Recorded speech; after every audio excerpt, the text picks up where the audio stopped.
بسم اللہ الرحمن الرحیم۔ السلام علیکم ورحمۃ اللہ وبرکاتہ۔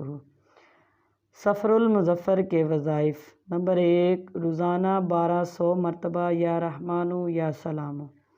نمبر 2، سیدنا ابو الدرداء رضی اللہ تعالی عنہ فرماتے ہیں کہ جس نے یہ روزانہ صبح و شام 7 مرتبہ پڑھا، اللہ عز و جل اس کی تمام پریشانیوں میں کفایت کرے گا۔ حسبی اللہ لا الہ الا ہوا علیہ توکلت وہو رب العرش العظیم۔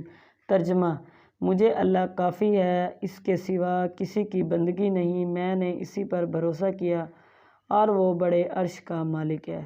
ہر بلا و آفت اور مصیبت سے، گولی، خودکش بم دھماکے سے حفاظت کی دعا۔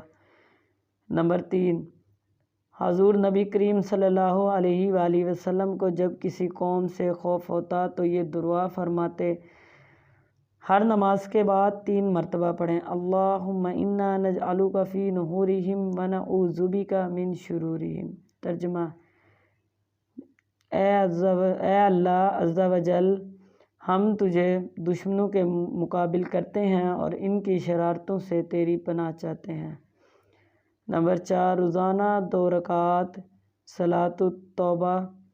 نمبر 5، 3 روزے۔ اس وظیفے کو آپ خود بھی پڑھیں اور صدقہ جاریہ کی نیت سے آگے بھی شیئر کریں۔ 5 وقت کی نماز پابندی کے ساتھ ادا کریں۔ اگر آپ اس وظیفے کو کامل یقین اور توکل کے ساتھ پڑھیں گے تو انشاءاللہ تعالی ضرور فائدہ ہوگا۔ دنیا کے کاموں کے علاوہ اپنی آخرت کی بھی فکر کریں، آخرت کی تیاری کریں۔ اللہ حافظ۔